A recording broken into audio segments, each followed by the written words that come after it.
And for all of the attendees who have joined on, we have a few. We're going to wait until about 9:03, 9:05, and then we'll get started. Good morning, Darryl. Morning. How are you? Awesome. Awesome. Hey, guys. Morning. Hey, is Ashley here? Yeah, she is. Oh, wait. Oh, I'm sorry. I was looking too high. Sorry.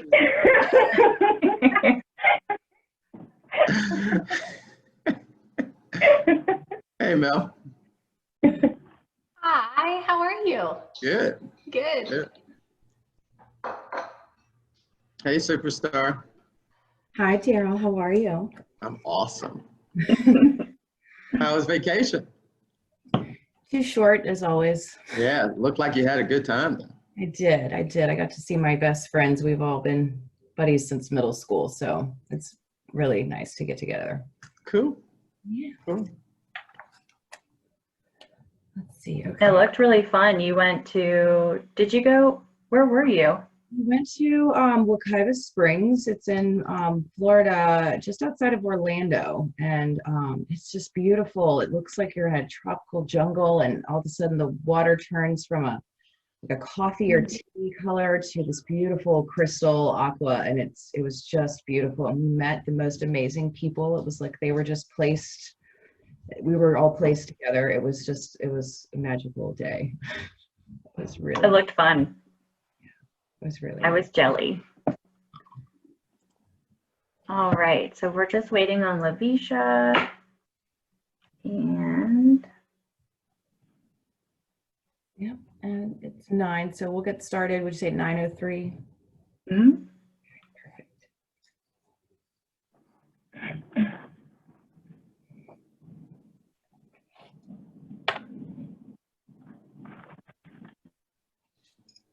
Oh, I have the right mug today.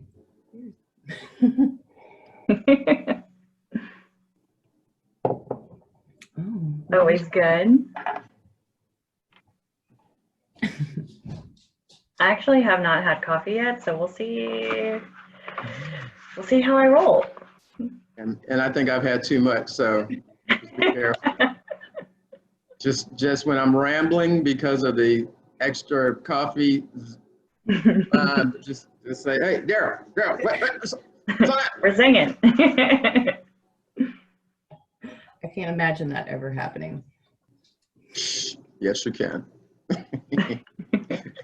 You of all people can imagine that happen.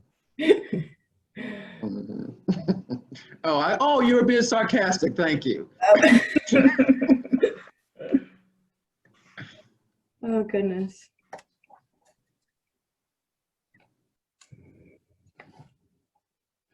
Oh, I think One is, Lavisha is saying, can you hear me?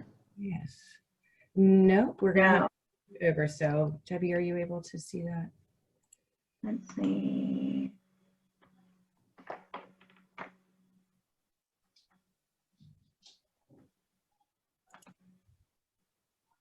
Oops. Here we go.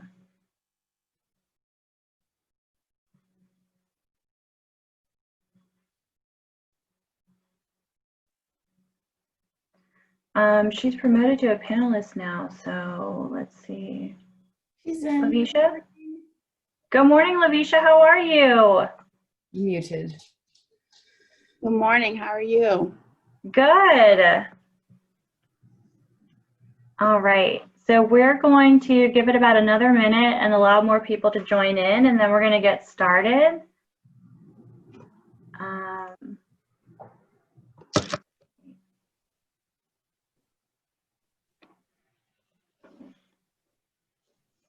Well, it's 9:03, so everyone's here. So let's go ahead and get started. We want to be respectful of everyone's time.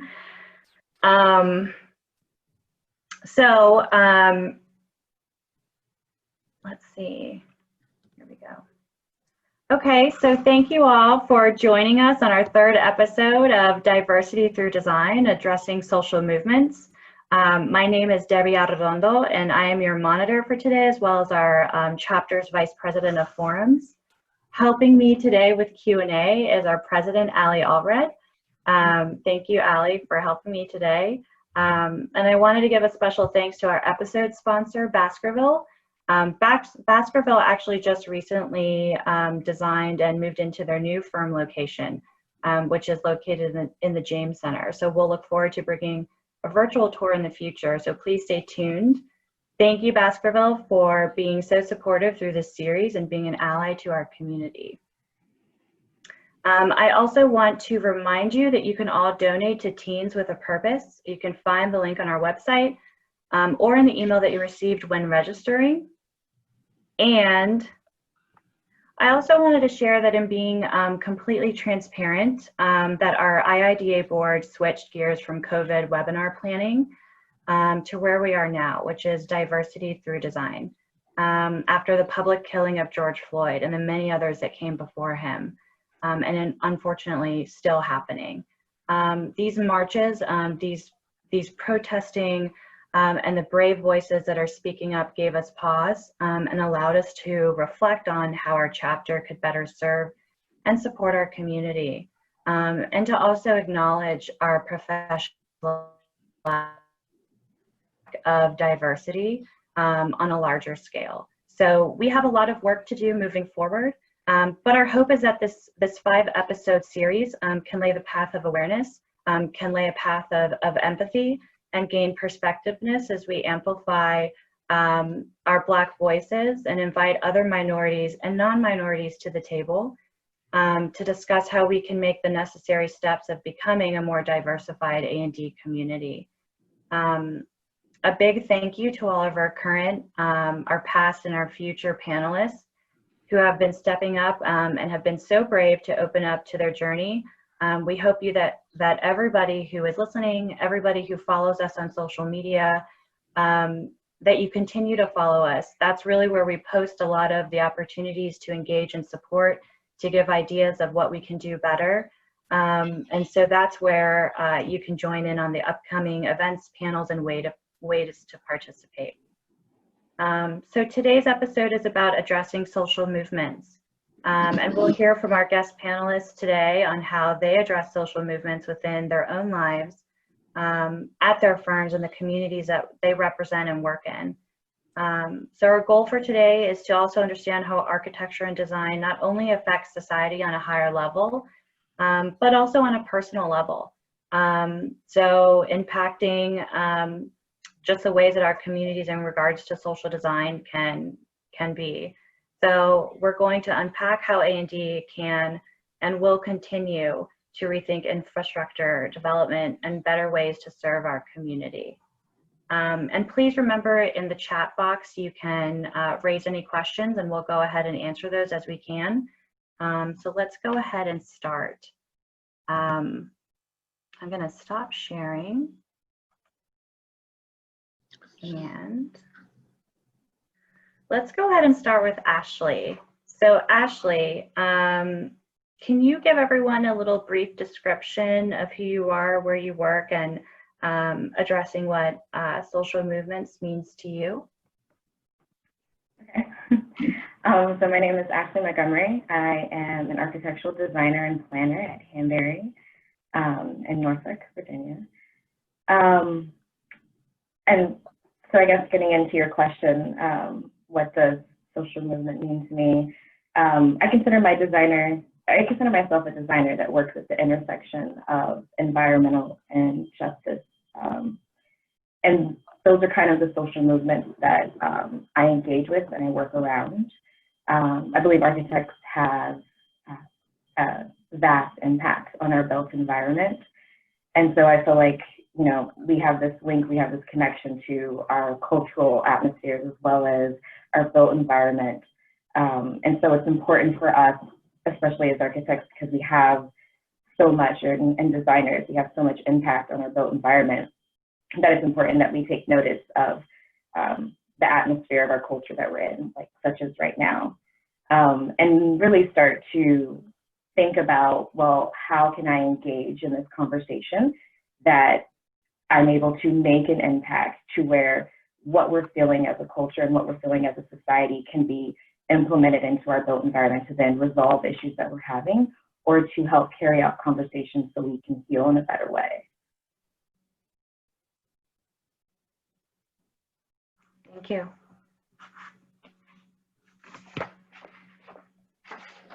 And welcome, Darryl. Darryl, can you give us a brief intro of what you do, where you work, and what addressing social movements means to you personally? Good morning, everybody. So I'm Darryl Henderson. I'm an architect and an interior architect. I work for Hanbury here in Norfolk. And I'm also an educator. I think it's always been important that what we do is to hand off the experiences that we've had, the successful experiences, and sometimes the unsuccessful experiences that we've had in our growth in our profession. So in the 30 some odd years that I've practiced architecture, I've done a myriad of things, from planning to vertical architecture to horizontal architecture to interior architecture. And that's the entire spectrum of what we do as architects. We deal with horizontal, we deal with vertical, we deal with the interiors of it. And it's not, though we've falsely separated them into these little pockets, they're all the same. It's about us building environments that enhance the way we live, work, play, and pray. So that intersection of a social movement is really the reflection of what our values are. Cities are the reflection of the values of our community. What's important? What is our culture? What is our humanity? So the buildings that we create do exactly the same thing. It's a reflection of the values of our community. What is our culture? What is our value? And then when you go into the building, which is essentially the building, that introduction from the outside to how you get there, to how you face it, to how you open it, to how you intrude in it, is a reflection of our culture and our values. So the movements that are happening right now are really an expression of the damage to our culture and our values. And what do we have to do? We have to reflect, we have to restate, we have to reorganize and redo what we believe is valuable to us. We have to reignite the things that tie us together and the things that we believe in. And our architecture, our spaces, our places, our connections have to reflect that in their expression, in their statements, in their culture, their identity, their materiality, and their openness. And that's a broad statement, and it's something that we haven't done, but I think that this time is an opportunity for us to start doing it. Thank you, Darryl. Mel, welcome. Good morning. Good morning. Welcome to the panel. Can you please give us a brief description of who you are and what addressing social movements means to you? Okay, well, good morning, everyone. I'm Mel Price, and I'm one of the founders and principals of Work Program Architects, or WPA, in downtown Norfolk. We're coming up on our 10th anniversary next month, and it's exciting. And our mission has always been to strengthen community through a collaborative design process. We have always been a really hands-on firm. We got our start actually doing volunteer work as a group of friends throughout the community. And so what supporting cultural movements means to us right now, the past several months, it's been very hands-on. So we've been working in neighborhoods all throughout the city.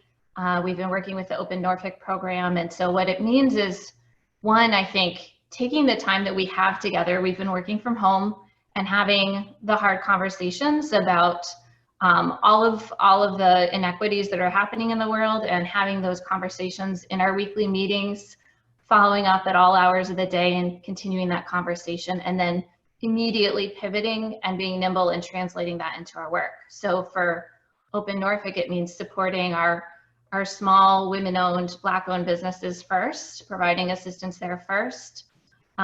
In other projects, it means, focusing on those communities, getting out and actually hands-on building in the communities, creating a culture where people want to volunteer and help out. So I think we've pivoted to trying to address that hands-on in the field.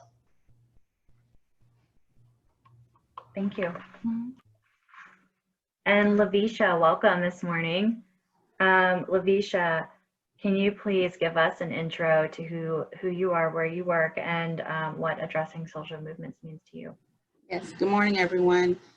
I started off in the design field as an interior designer. I went to VCU interior design program, and I practiced interior design for 3 years.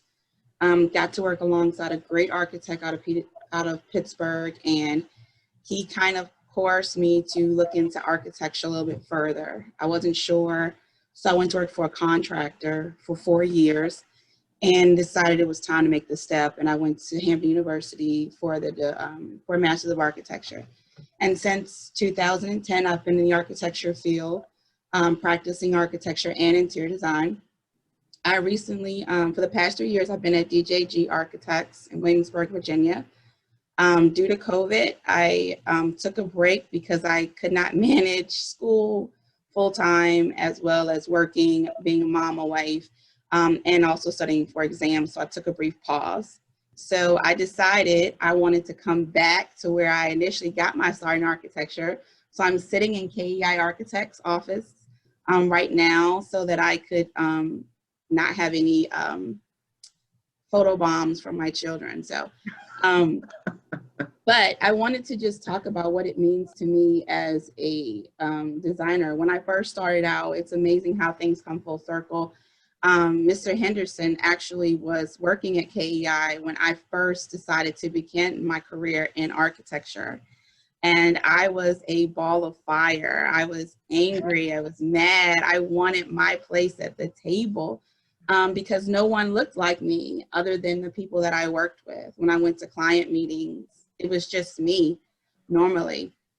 And so coming out of school with that green, title and still trying to learn, I realized that I needed some people that related to me. And so I started venturing out to a lot of women in architecture. And so for me, the social movement has been not only having a place in the practice and practicing architecture and learning and becoming an asset to the firm I'm at, but also I wanted other people that look like me to know that you can work in this field and you can do well, and that this is a field of inclusion. Once you get in this field, you meet so many wonderful people. So I wanted to be that catalyst for young women of color and brown races, to let them know that, this is an opportunity. So that's what I strive to do in my career as well. So that's what social justice means to me as a designer. Thank you, Lavisha. I want to ask Ashley a question. So Ashley, you've shared in the past panels that you take a holistic approach to design. So can you share what community-based design is and how you practice that into your work? Yeah. So I guess the way I like to incorporate holistic design in my work is just really being open to multiple perspectives, understanding that, yes, the client is my client, but there are other people and other entities that are going to be impacted by a project, right? And so for me, community-based design is really just opening that book and really allowing yourself to engage and have conversations with every person or element that can be impacted by the project or the design that you're putting forth. So your client might be asking you to build like a downtown skyscraper, but really peeling back the layers of that and investigating, well, how is this helping the community that's here? And is there displacement that's happening? And are we building this on a filled-in wetland, right? So it's not really able to support the structure there. So really just kind of pulling back all those layers of a project and really seeing how that project is impacting that space, that place, and the people, and how will that happen in time. So really looking at the architecture over time So they helped me to engage and really digest what the community and what everyone is going to, how everyone's going to impact from the project. And that's kind of how I like to incorporate a holistic kind of design to my planning process at Hanbury. Thank you. Does anybody else on our panel kind of incorporate those strategies too as you're working on a project when it comes to community design? I think for me, as I said, when I'm looking at architecture, I'm looking at the built environment and I'm looking at all of the connections, right? It's not once you get there, it's how you get there. So it's starting with who is it? Who is the community? Who are you designing for? So if we're really talking about community-focused design, we really have to understand the community. You also have to understand the community's drivers. You have to understand the challenges the community has.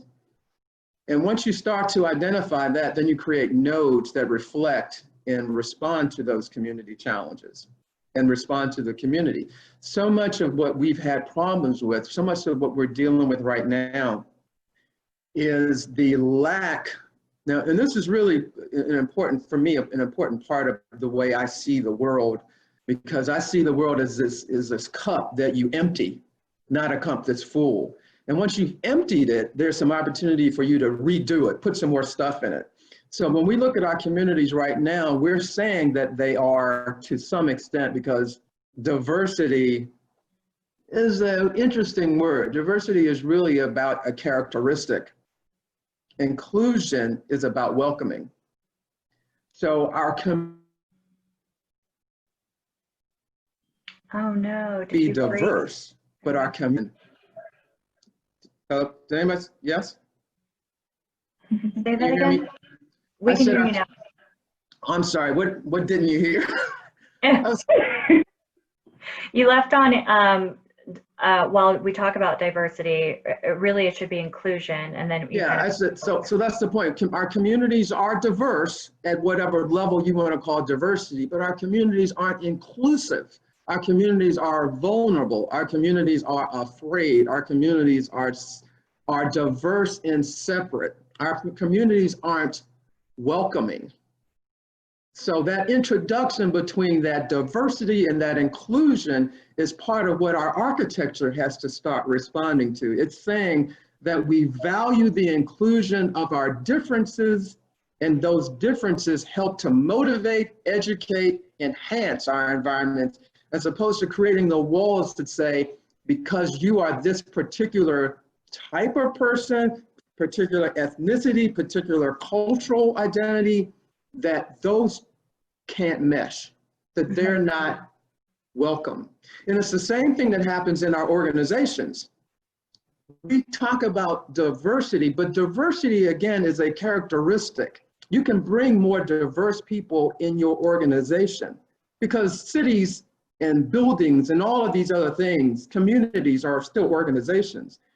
But if you don't include their value into the organization, into every facet of the organization, you've just got characteristics. You don't have community. So when we're thinking, to me, when I'm thinking about design and I'm thinking about community engagement, it's from who the communities are, the connectivity of those communities, the opportunities for connection, enhancement, engagement, and inclusiveness, and then the expression of that architecture in everything we do. As I said, from how you get there to where you collect, to what you do it in, to how you introduce it into the buildings and the environments that we work in. right.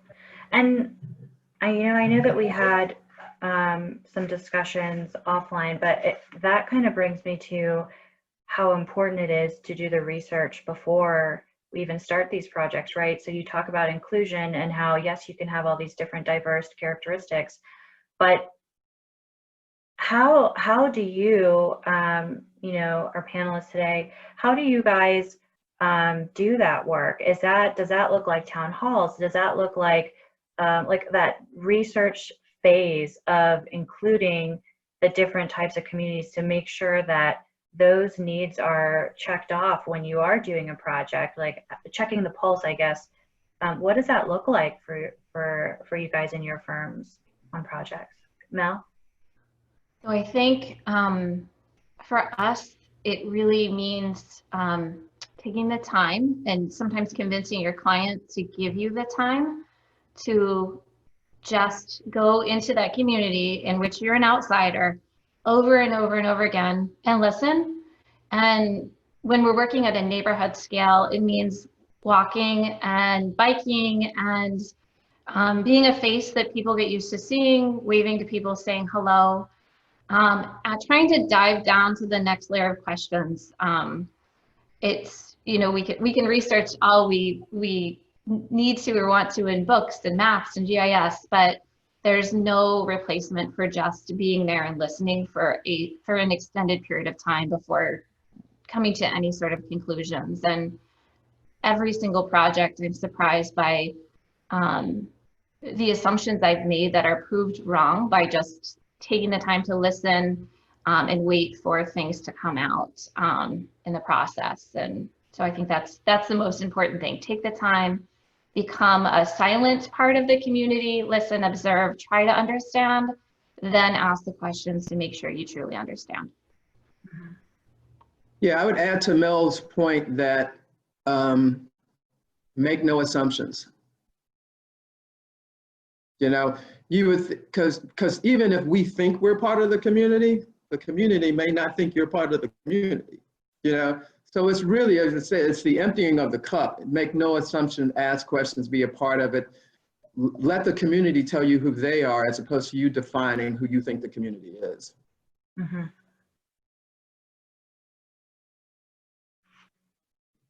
Well, Darryl, I'm going to go to a question to you. So as a leader of Hanbury's interior architecture practice, how do you find ways to connect and understand the demographics and social norms on projects? Do you find there are increased opportunities to examine these topics when we're in current climate such as we are now? So real talk. Part of diversity is about diversity of clients. Mm-hmm.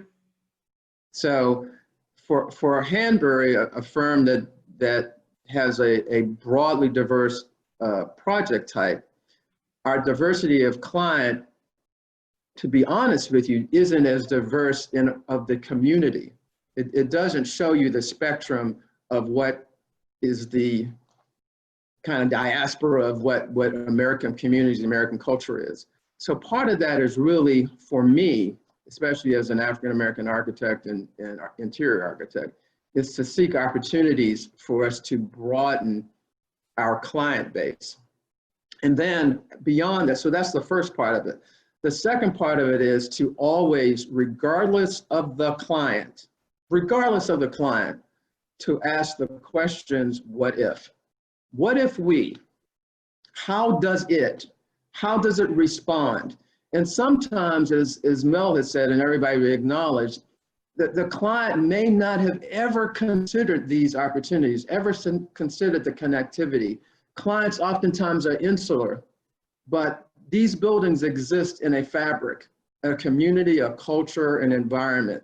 And that environment doesn't stop at the walls of the building. It doesn't stop at the walls of the plan. It still extends, and your tentacles, if you're asking the right questions, your tentacles can reach out to another potential connection that the client never considered.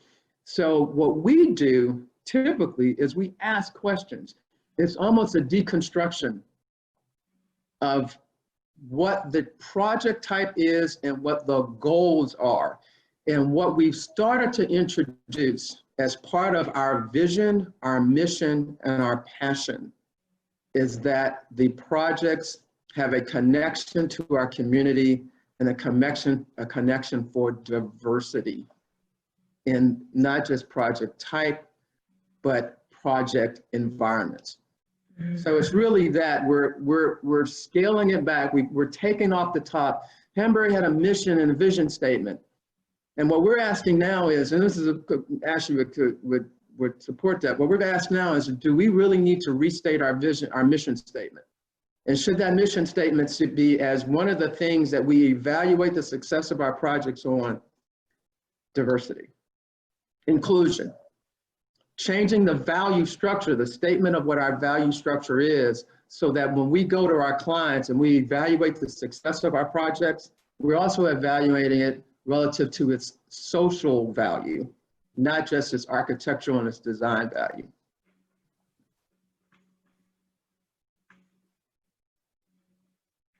Thank you. Lavisha. So I understand that, speaking of mission statements, that your firm's mission statement, it notes that you all strive for community enhancement. So what are some of the key elements that make community more enhanced? And from, oh, I'm sorry, same question to you. And what are those steps that we should be taking more as A&D? As Mel kind of started out the conversation, you have to get engaged with the community. One of the things that the firm DJG strived for was getting involved in your community, joining civic groups, joining boards, you know, learning about what's going on in your community. And for areas that you're not involved in, that you're not engaged with personally, you can always attend their planning department meetings, their economic development team meetings, and actually see what's being proposed and what's going on. When it became a personal development, what I would do is just talk to the residents that are in the impacted areas and just ask them how they feel about it, and let them kind of just tell you. If you just sit and allow them to talk, they will provide you with a platform to start with that you would never have began to imagine of what this is going to look like for the people that are impacted. And that includes people of color, you know, many of the residents that live there.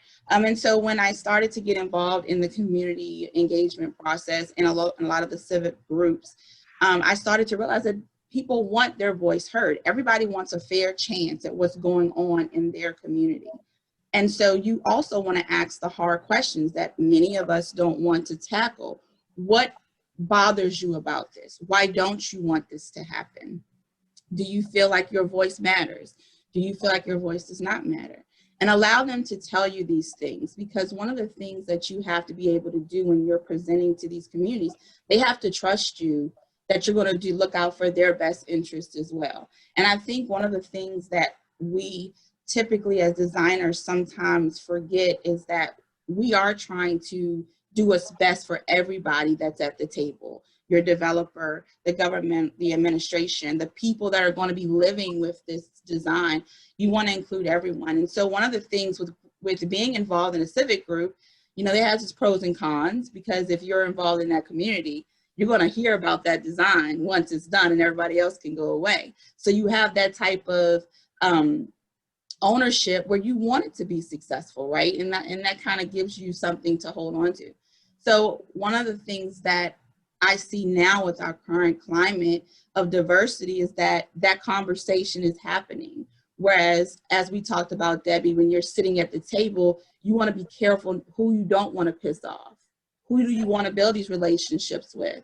Who's going to come back and be upset with me if I say it? But now I can actually say, well, what about the Black community? What about the Indigenous community? How is it going to be impacted? Do they talk to each other? Is there racism currently in your community? Now that conversation is a little bit easier to diverge in, whereas then before you had to choose how to enter that conversation because you didn't want to come in like you're creating an issue. And so that's one of the things that I learned, that if you get into the community and you build their trust, and building their trust doesn't mean you just say a few good words in a little dog and pony show.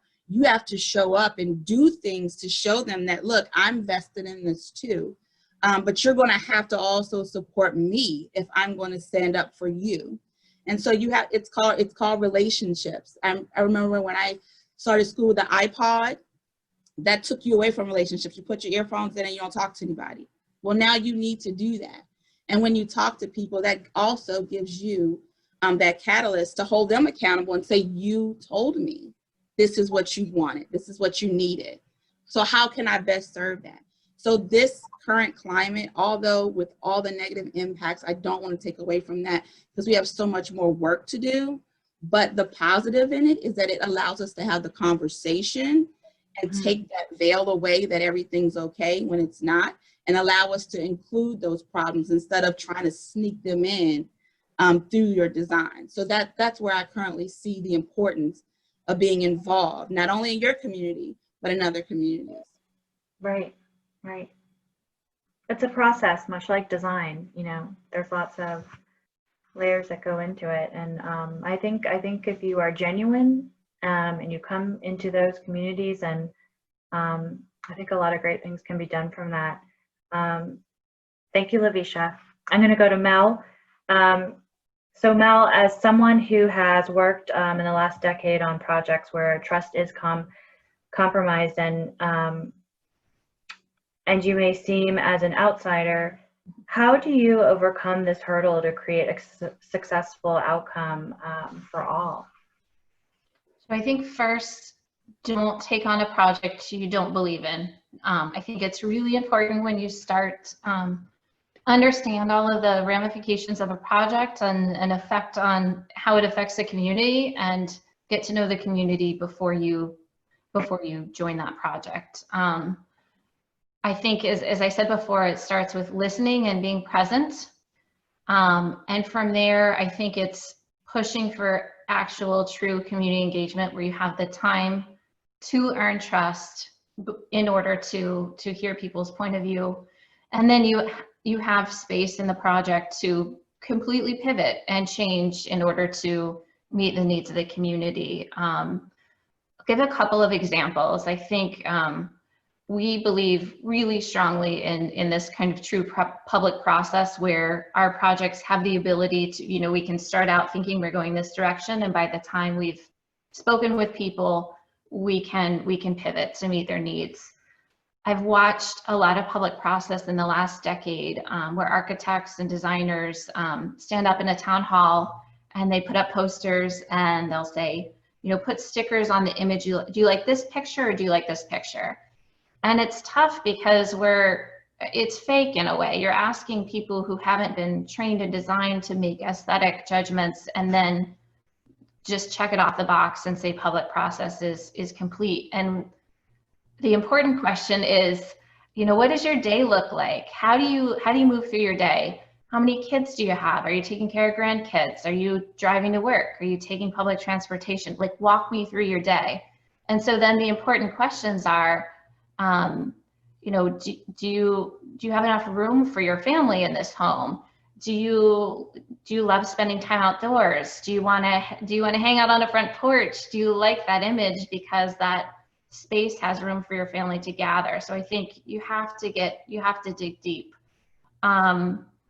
Once you've earned trust and you can have that next layer of conversation, and you start to put forward actual designs and give actual choices, you need to pivot to, it is no longer your design. You want to get to the point where it is our design as a community. You become part of the community. And then when things go wrong, I think you have to stick your neck out there and take personal responsibility and put yourself and your reputation on the line and say, I take responsibility, I hear you, and I'm going to fix it. I also think these days, I don't think any conversation starts without acknowledging past injustices, and it's hard, and your clients don't always want to allow you to start a public meeting with talking about the past. But I have come to find that if you don't talk about the bad things that have happened in the past, and we don't all acknowledge that as a group, you really can't move forward. There's no sugarcoating it and just talking about a happy future until you all talk about really fears, because it's people fear change, and you have to acknowledge what happened, earn trust, and then move forward together.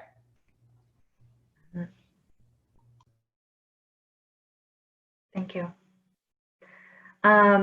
I want to remind all of our attendees that if they have any questions, to please put them in the Q&A chat feature.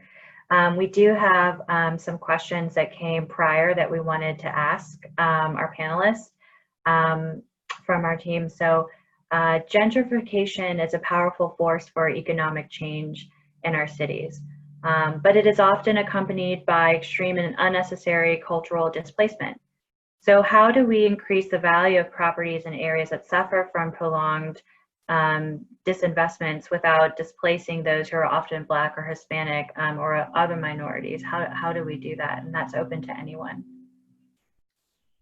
I'll start. And again, we're talking about past injustices. Some of these communities were planned to be, I mean, there's no ifs, ands, or buts about it. Some of these communities were planned to be communities with discomfort, communities that were placed so that the economics of the community never would have been successful, where they were defined to be separate.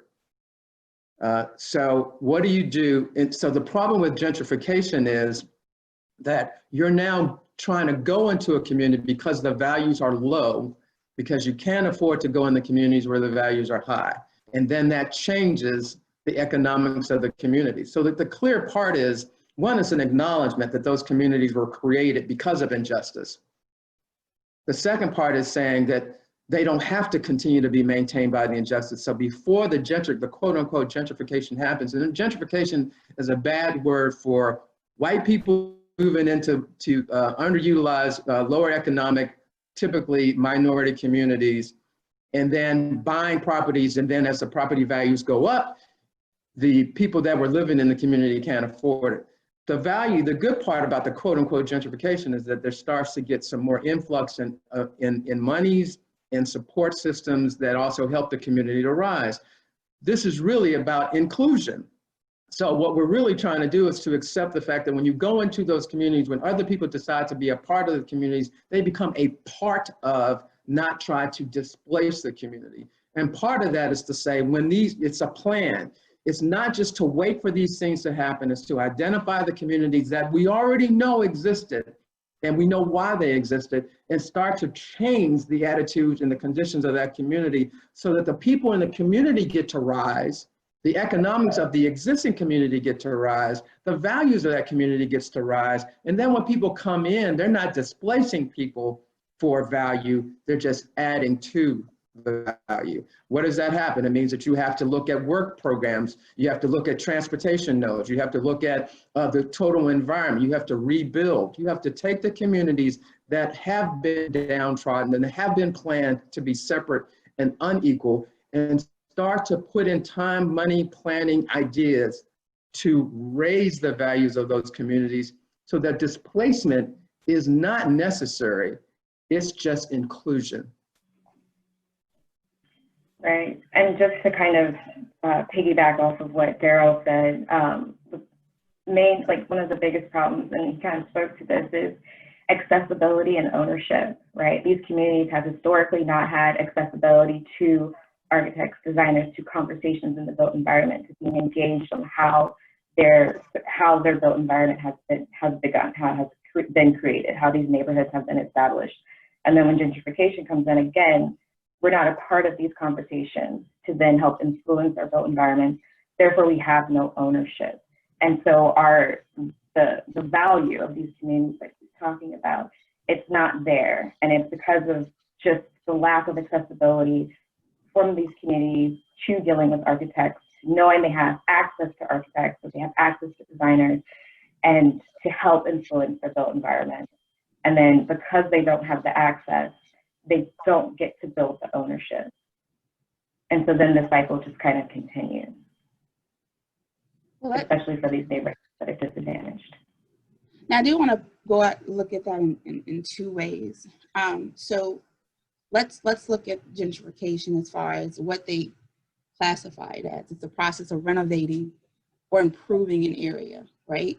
So a lot of, as Darryl said, some of them were set up for failure, but however, over time, they've created that environment where they're actually stable and they're not what we conceive as standards or meet the standards of those that are around the area.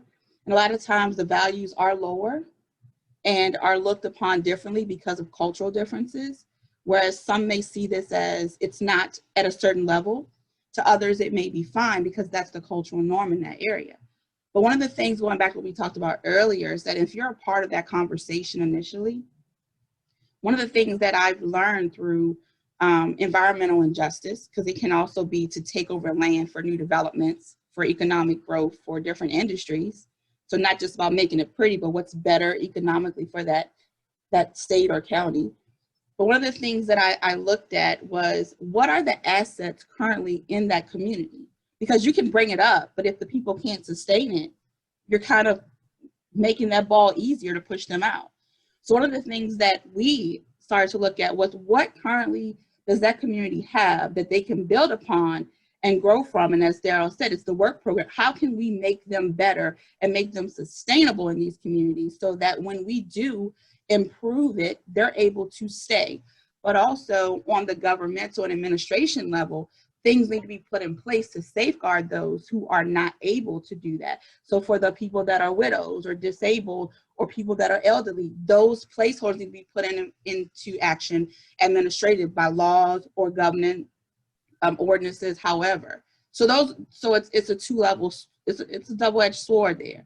So I do want to say that with gentrification, I do feel like sometimes it is a good strategy to come in to build up a neighborhood, but you have to look at what the neighborhood can sustain and what's already there that can help sustain it. And a lot of times people assume, because of the visual appearance that there's not an asset there.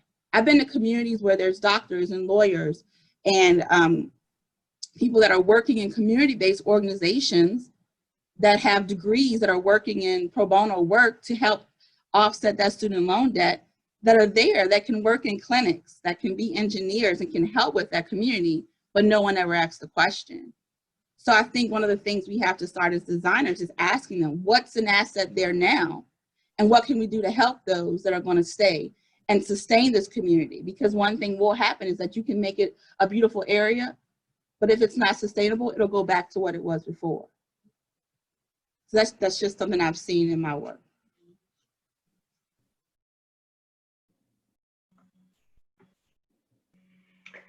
Thank you. And I know a lot of designers from these past panels have reached out. A lot of people have reached out, just thanking us for opening this conversation. And a lot of designers, you know, we understand, architects understand we're not policymakers, but we are very much a part of this, you know, involved larger picture, right? And so how can we make the changes to better serve our community that we design for? And I think we kind of touched on that already. Lavisha talking about joining these, you know, civic type of boards, joining these town halls. Do you have any advice for our A&D community to get more involved in how they can make these changes, or what they can be better asking? We touched a lot of that already of their end users or clients. So I'm not sure. Go ahead, I'm sorry. No, it's Go ahead. fine. I got involved in a civic group, and one of the things that was created was a Senate bill that we were able to create to help people in a indigenous community, to help protect them against industries coming in and trying to take over land. And you assume that you have to have a certain qualification to submit a Senate bill, right? It was seriously just literally going to your senator and having a conversation, and their aides will sit down with you and walk you through that process, and also talking to them about what your concerns are. And a lot of times the representative or senator in your area will help you or direct you to people that will be willing to have those conversations. And that leads to, as one of the things we talked about earlier, was getting involved. It's like a snowball effect. You make the first initial question, the contact, and then that contact pushes you to someone else, and then that takes you to someone else. And then that snowball kind of creates its own little concept of what you're trying to solve and what the problem is. And so I think if you just make that step, identify what you want, what the problem is, and make a step towards finding the solution, it will unveil itself to you on how you can make an impact in that community or in that project. As you know, a lot of the panelists have said, one of the things that I've heard over and over from everyone is you have to get involved. And as Mel talked about, it's not typing on your computer. That's a good intro, but you're going to have to hit the grounds and actually have face-to-face conversations. And that's not always fun. It's not always a good conversation. And acknowledge that some people are not going to talk to you, but those who do can provide valuable information. So I just think talking to policymakers, don't be afraid to talk to your senator, talk to your representative, talk to your board of supervisors, and find out what their needs are. And it also can lead to work if done properly. So just throw that out there.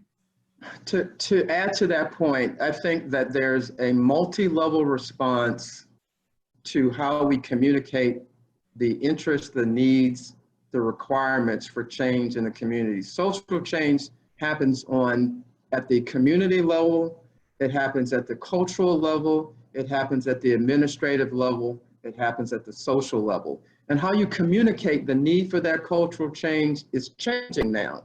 And so I always use that, and Allie will notice, I always use the same aphorism, it's empty your cup.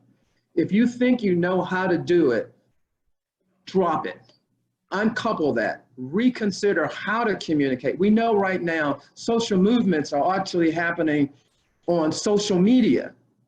So we have to be, as designers, as people that are interested and involved in the movements, especially relative to the built environment, we have to get even smarter on how we're going to communicate those values and get cohorts and partners in making these movements reasonable. And part of it is just being vulnerable, and part of it is being accepting and asking people, what are your values?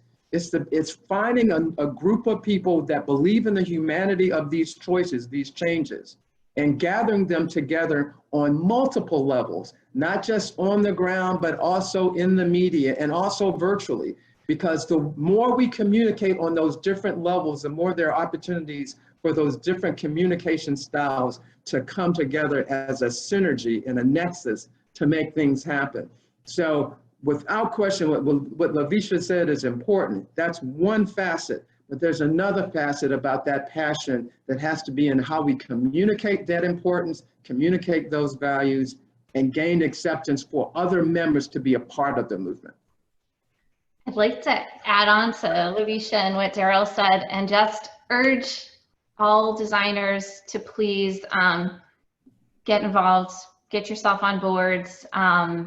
It's so critically important, and I firmly believe that there is not another profession out there that is as well suited to represent our community on a board than anyone in the design profession. And when we were getting to know each other and practicing the other day, Lavisha busted out a Vitruvius quote, which was amazing.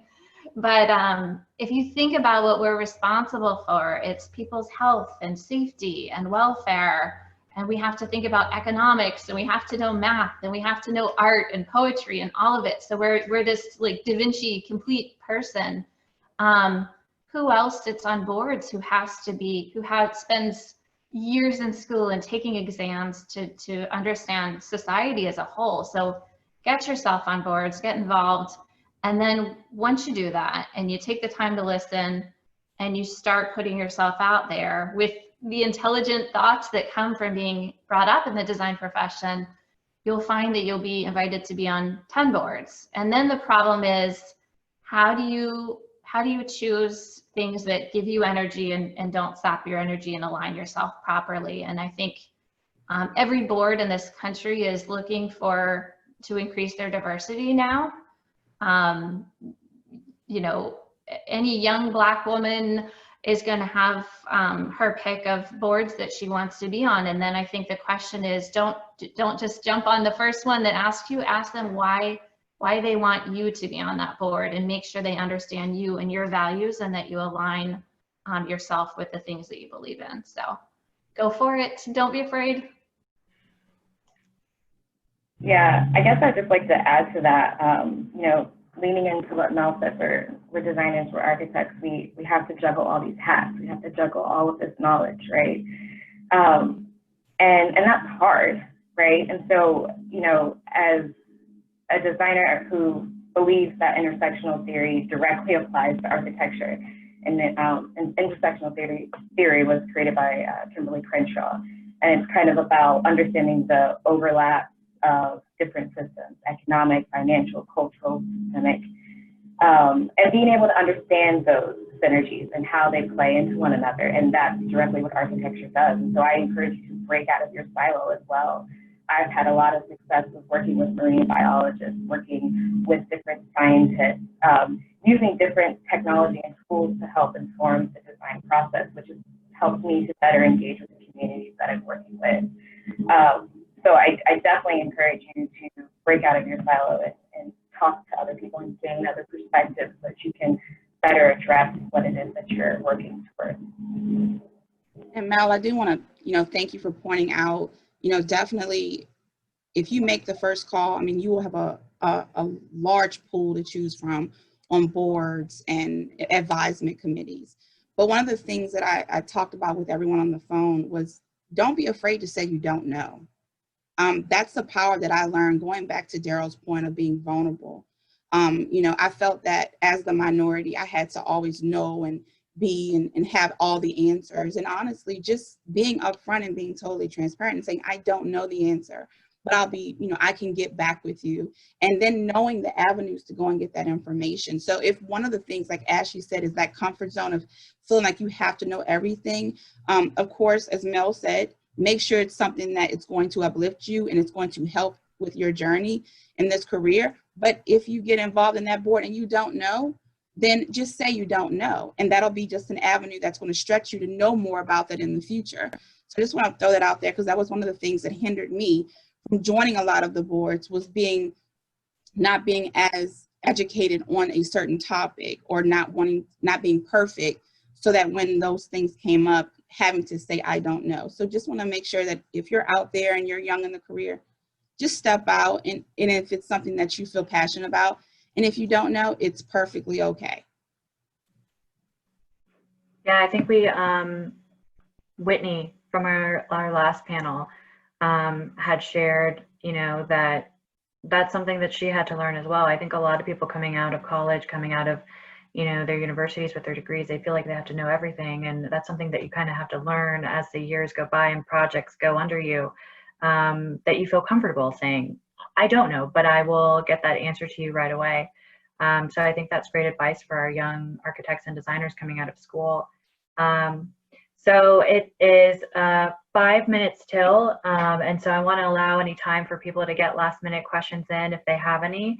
And just remind everybody that we have episode 4 coming up, which is on October 20th, and that will be promoting architecture and design to our youth. We'll be talking about how are the ways that we can get involved to be a better community of A&D, to spread that wealth of knowledge of this is a great, you know, career to go into, and how can we start to really get into, you know, high schools and start talking about that. And then episode 5 will be November 5th, and that will be, our topic will be Community Alliance. So I want to thank all of our panelists today, Lavisha, Mel, Ashley, and Darryl, and Allie. Thank you for helping on the back end. And you know, if you continue to have questions, please reach out to IIDA, reach out to us. We really feel that we can connect and get you the answers that you need. And thank you to our panelists. So we'll go ahead and we'll end, and thank you, and thank everyone for everyone's continued support. It really means a lot, and we really look forward to doing the work that needs to be done. So thank you. Thanks. Thank you all. Good day. Have a good day. Bye. Bye, guys. Bye.